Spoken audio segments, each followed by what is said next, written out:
The bridge of the Blorvax Defense Fleet's flagship, the Bumbledash, hummed with quiet efficiency, the kind of efficiency that usually precedes absolute disaster.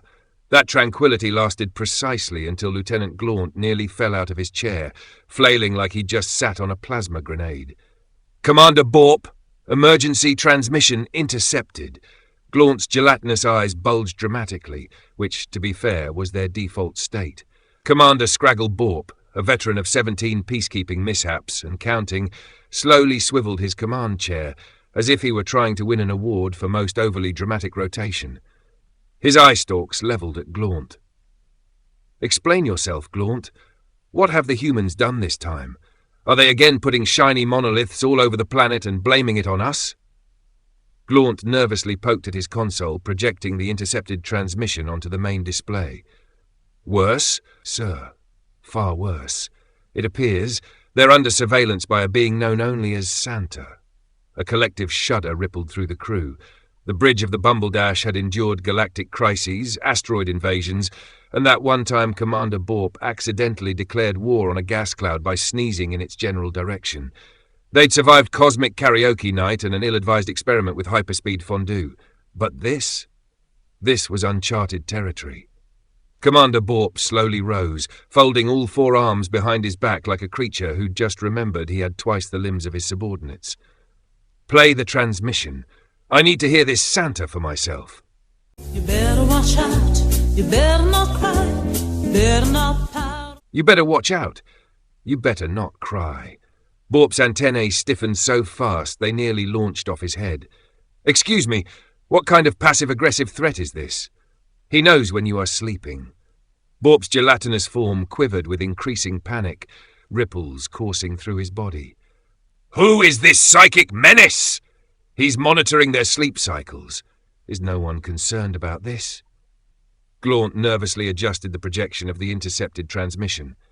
"Commander, our intelligence systems flagged this as a Category 1 threat. The algorithm doesn't make mistakes." Borp nodded solemnly, his antennae twitching with conviction. "If the transmission came through our advanced galactic threat analysis network, it must be accurate.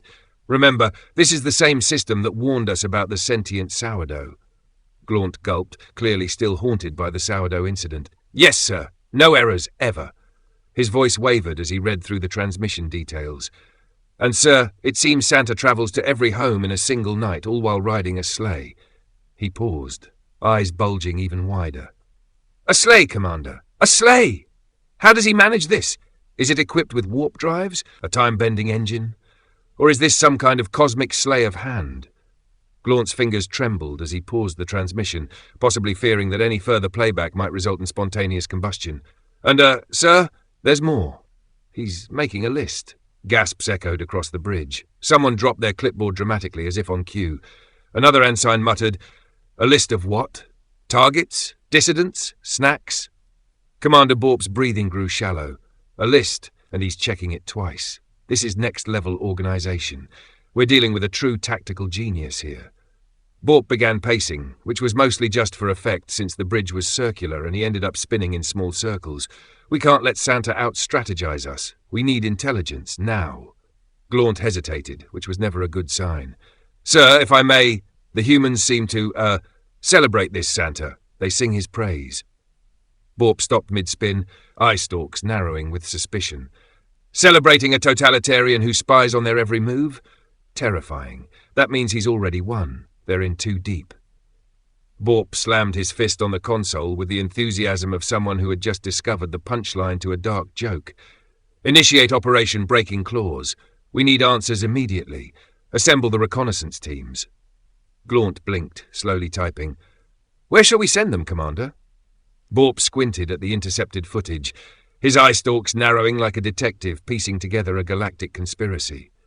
The screen displayed chaotic scenes of humans swarming through bright, overcrowded structures filled with obnoxiously flashing lights and absurdly overpriced trinkets. After what could only be described as a dramatic pause, Borp spoke with absolute certainty. "There. That must be the seat of his power. A place called Maul. Look at the strategic positioning, overwhelming crowds, sensory overload, and commerce-driven chaos. It's the perfect psychological stronghold." He zoomed in on another clip, showcasing a garishly decorated store, its front adorned with disturbingly cheerful signs. Borp leaned back in his chair, arms folded, as if he'd just solved the greatest mystery in the galaxy. "And there, his weapon distribution facility," he declared, his voice dripping with grave authority. "Observe how the humans are lured in by colourful bait, only to emerge armed with projectile-launching devices, motorized vehicles, and what appears to be remote-controlled death machines disguised as toys. It's diabolical." The crew shot uneasy looks at each other, clearly unsure whether to be impressed or concerned by their commander's newfound expertise in human shopping habits. Borp had cracked the case wide open. He was a regular Sherlock Holmes. If Sherlock Holmes had 4 arms, antennae, and absolutely no idea what a retail store was.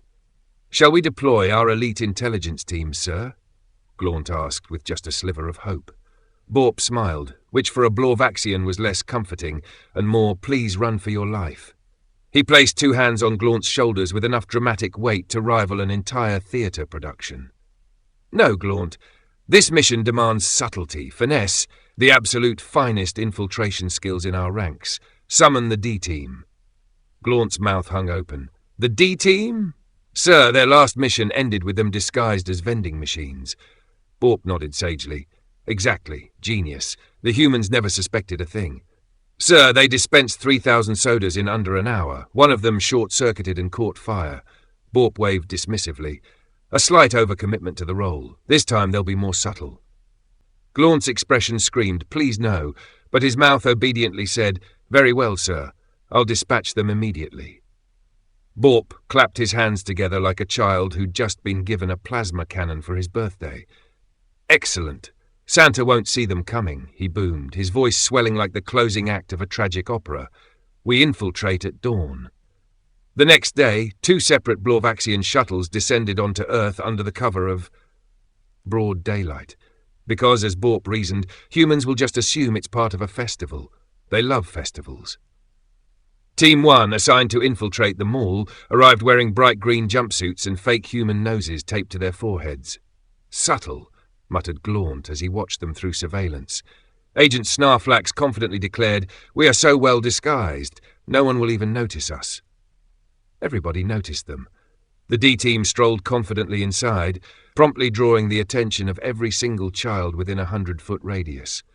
One toddler pointed and screamed with glee, "Mommy, look, aliens!" Agent Snarflax hissed at his companion, "Activate our disguise protocols." Agent Blib pressed a button on his chest, causing his jumpsuit to play jingle bells at maximum volume while flashing LEDs pulsed in sync. "Perfect," Snarflax said, unaware that they now resembled horrifying, malfunctioning Christmas decorations.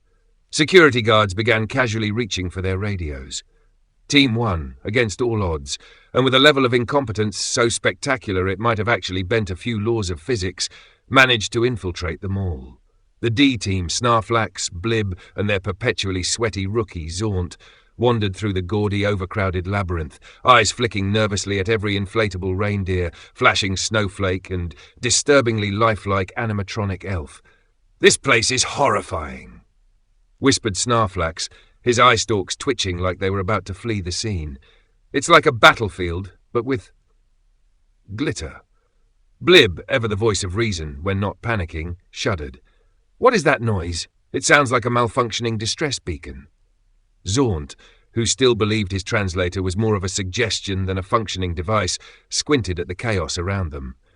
"Humans call it holiday music," he explained, clearly just as baffled. "Apparently, it's designed to break the spirit and induce mindless compliance." Their whispered horror session was abruptly cut short as they rounded a corner and spotted it, the pinnacle of human madness. A serpentine line of children, each with their faces twisted in desperate anticipation, led to an elevated throne. And there, sitting at the apex of this terror, was a large red-suited human, grinning like a maniac, surrounded by a swarm of children climbing onto his lap and whispering secrets into his ear. It was, without a doubt, the most confusing and deeply unsettling thing they'd seen all week. And considering they'd narrowly escaped a sentient sourdough outbreak, that was saying something. What is this ritual?" Snarflax gasped, clutching Blib's arm like a character in a melodramatic disaster movie. Blib's translator emitted a low beep. Analyzing. It appears the human spawn are issuing demands to Santa, the psychic overlord. They're offering themselves as hostages, Zaunt squeaked, his gelatinous face turning a pale shade of chartreuse. No, it's worse, Snarflax muttered. They're negotiating. This is how Santa consolidates his power. We need to learn his secrets. Blib nodded solemnly. If the spawn can make demands, so can we. Moments later, Santa found himself staring at three of the strangest children he'd ever seen. Their glowing jumpsuits, twitching eye stalks, and taped-on plastic noses were more alarming than the time a reindeer ate his spare boots. The other kids in line wisely backed away, whispering something about weird cosplay. When it was finally their turn, Snarflax climbed onto Santa's lap with all the grace of a baby elephant attempting ballet. The throne groaned ominously, and Santa's jolly demeanour faltered.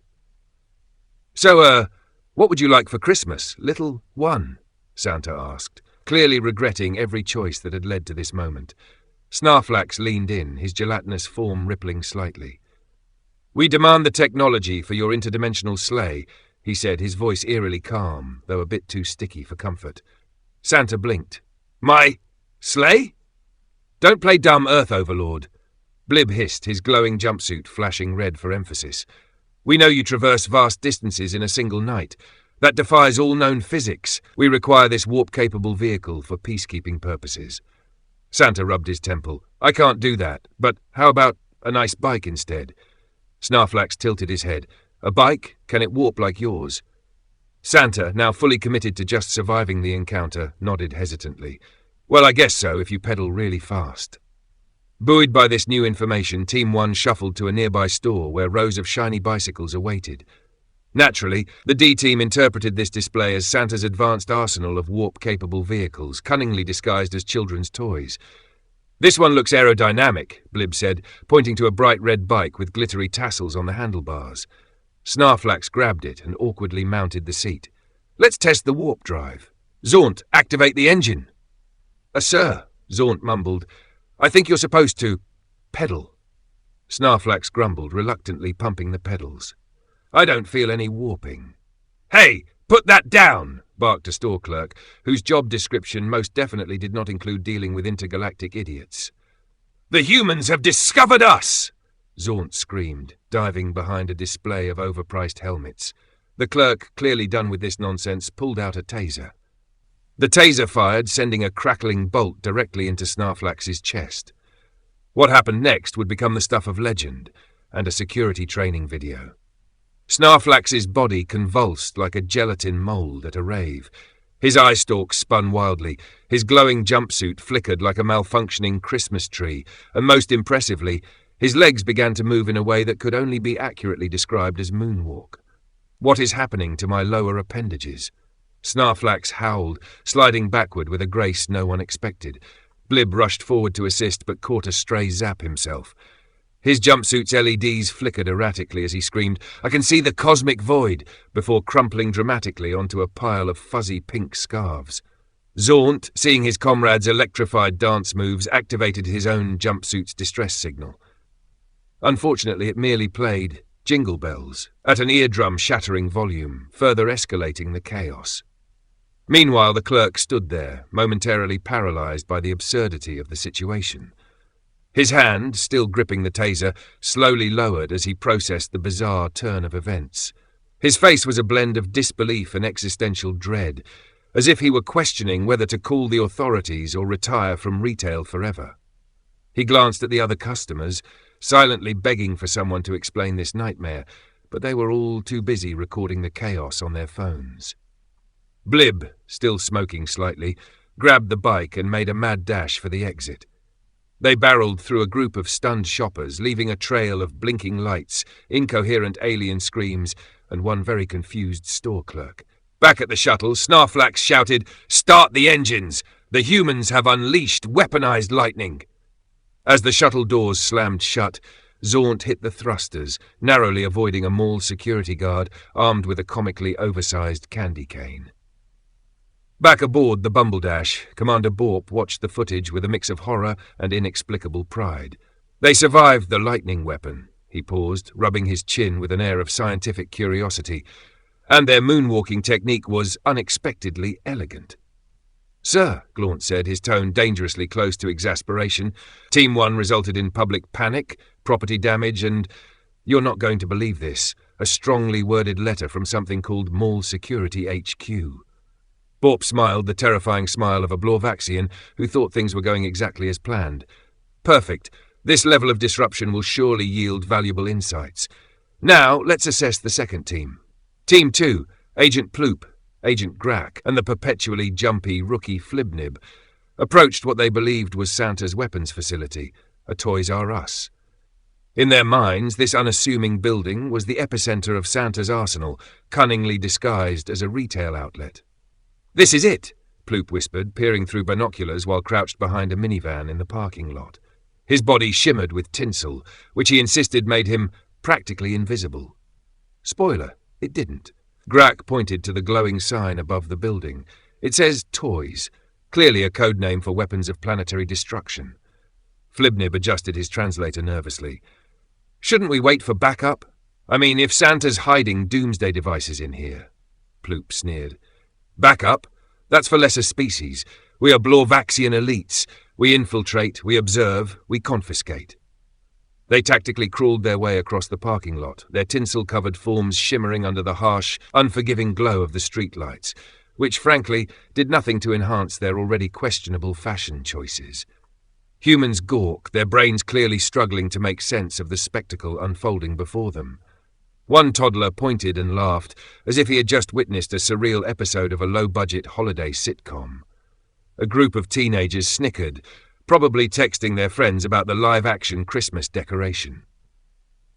Meanwhile, one concerned mother, who had clearly resigned herself to being surrounded by utter chaos, muttered something about avant-garde Christmas performance art. Finally, they reached the entrance. The automatic doors slid open with an obliging ding. Once inside, Team 2's confidence evaporated. Aisles stretched endlessly, filled with brightly coloured objects that seemed to hum with an unnatural energy. Lights blinked ominously.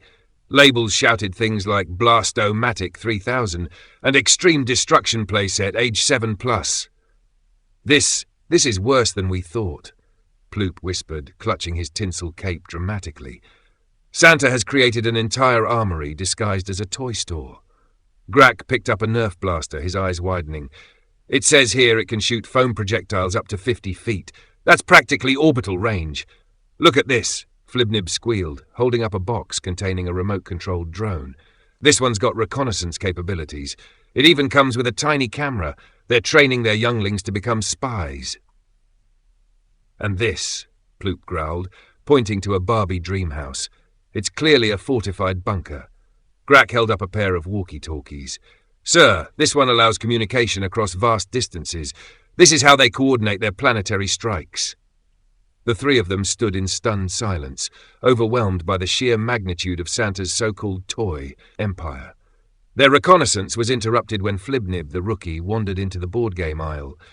There he encountered a glowing box labelled Operation.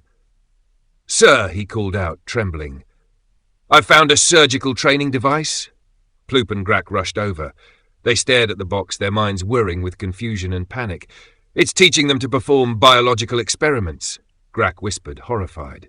Flibnib, ever curious, grabbed a crowbar, because why not, and jabbed it at the tiny plastic spleen on the game board. The board buzzed angrily, lights flashing like it was auditioning for a disco, and Flibnib yelped, "The organ is fighting back! It's a trap!" Chaos erupted as the team scattered, diving behind shelves of plush toys for cover. Their panic only escalated when a human store clerk approached. Can I help you? We've been discovered!" Grak howled, grabbing a pogo stick for self-defense. Ploop, now clutching a teddy bear like a makeshift shield, stammered, "Do not engage. This one is clearly a high-ranking enforcer." Grak, now inexplicably wearing a toy cowboy hat, pointed the pogo stick at the clerk. "Stand down, human, or face the consequences." The clerk blinked. "Sir, you need to put that down before you hurt yourself." Flibnib, meanwhile, had found a display of toy lightsabers. "Sir, their weapons harness laser technology." He activated one, the plastic blade humming and glowing menacingly. "It's fully operational." The clerk, who had clearly not signed up for this nonsense, pulled out a walkie-talkie. We've got a situation in aisle 7. Some people are messing with the displays." Ploop's eye stalks shot up. "They're calling reinforcements! Retreat! Retreat!" But as they scrambled for the exit, disaster struck. Grak, in his panic, stepped on a discarded roller skate and went careening into a display of action figures. Boxes toppled like dominoes, creating a cacophony that echoed through the store. "They've deployed anti-gravity traps!" Grak yelled as he hit the floor, tangled in a pile of Lego sets. Flibnib, now dual-wielding lightsabers, tried to fend off imaginary attackers. "Back, foul earthlings!" Ploop, dragging a plastic tricycle for reasons no one could explain, shouted, "To the shuttle! We must report this catastrophe to Commander Borp." The team bolted out of the store, knocking over a buy-one-get-one-free display of stuffed animals on their way. Parents shielded their children, employees stared in stunned silence, and one teenager recorded the entire event for TikTok. As the Blorvaxians scrambled into their shuttle, a security guard emerged, huffing and puffing, armed with a comically oversized foam bat. "Hey, come back here!" But it was too late. The shuttle roared to life and shot into the sky, leaving behind a parking lot full of bewildered humans and a Toys R Us employee muttering, "I seriously need a new job." Back aboard the Bumble Dash, Commander Borp reviewed the footage with a mix of alarm and grim satisfaction. "Santa's arsenal is larger than we feared," Borp muttered, stroking his chin, "and his agents are highly trained in misdirection." "Sir," Glaunt interjected, holding up a clipboard that looked more like it had been through an existential crisis than any actual work. "Team 2's mission resulted in mass panic, 2 injuries, and somehow we now own a plastic tricycle." Glaunt exhaled dramatically, his eye stalks drooping in exhaustion. "Should I draft a letter of apology to the store, formal complaint perhaps, or maybe a fruit basket?" Borp waved him off, clearly not in the mood for niceties. "Nonsense. We were so inconspicuous, I doubt they even noticed us." He paused, eyeing the footage one last time. "Except for a bit of damaged property, or, well, perhaps a lot of damaged property, the stunned store clerk and few guards." Glaunt glanced down at the clipboard, then back up at Borp with a resigned sigh. "Adding creating intergalactic chaos at a toy store to the list of recon mission mishaps," he muttered, his eye stalks drooping. "Noted. No need to book a return trip from this mess."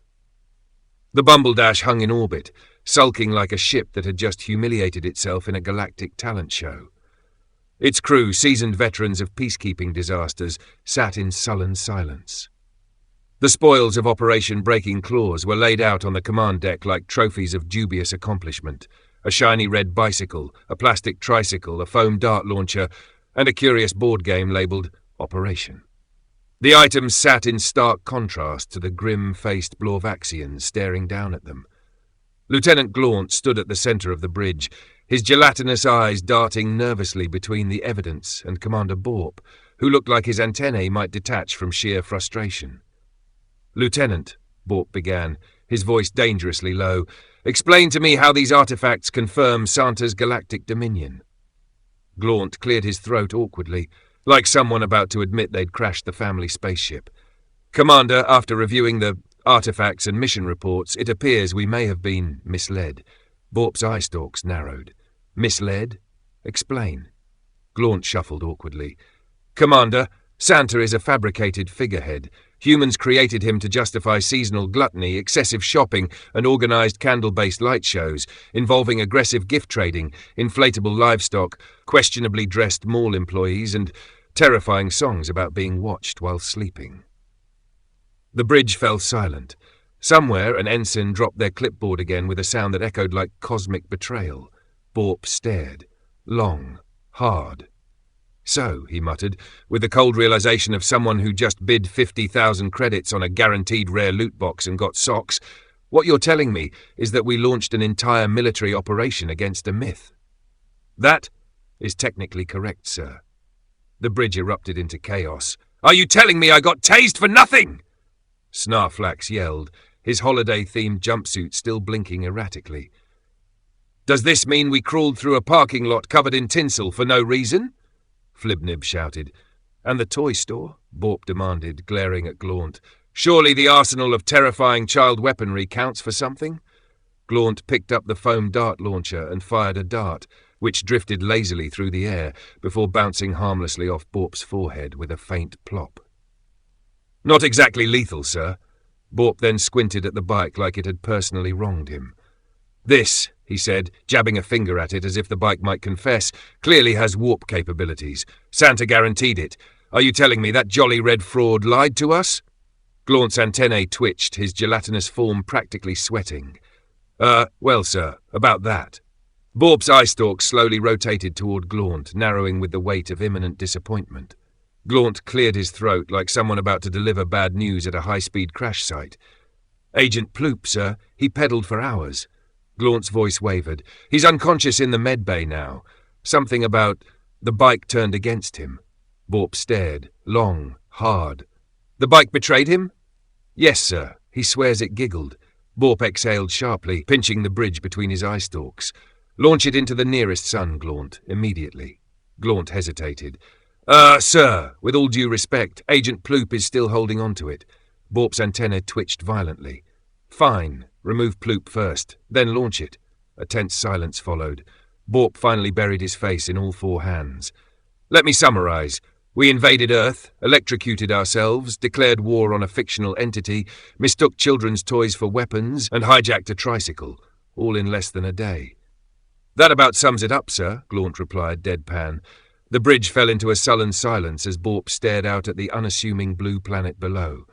"By the gelatinous moons of Flarg, humans," he muttered bitterly, "inventing surveillance overlords for fun. What a terrifying species." Glaunt coughed lightly. "Shall I classify this mission under the galactic embarrassment category as well, sir?" Borp groaned. "Yes, do it. The galaxy must never know of this." Glaunt hesitated. Sir, that folder is already full." "Full?" Borp snapped, his antennae stiffening. "Yes, sir," Glaunt explained. "It's currently holding the sentient sourdough rebellion, the inflatable holiday decoration negotiations, the unfortunate vending machine infiltration, and the time we mistook a human zoo for a diplomatic embassy." Borp groaned louder, his antennae sagging. "Fine. Open a new archive. Label it." "Even more embarrassing." "Very good, sir," Glaunt replied, though his expression clearly said it was anything but. "Set a course for anywhere but here," Borp ordered, his voice heavy with resignation. The Bumbledash disappeared into the stars, leaving behind a few baffled humans, several traumatized mall security guards, and a tricycle in the lost and found bin at Toys R Us. Deep in the ship's archives, under the newly minted folder Even More Embarrassing, the report on Operation Breaking Claws would sit quietly, never to be spoken of again. For the Blorvax Defense Fleet, it was just another day in the galaxy.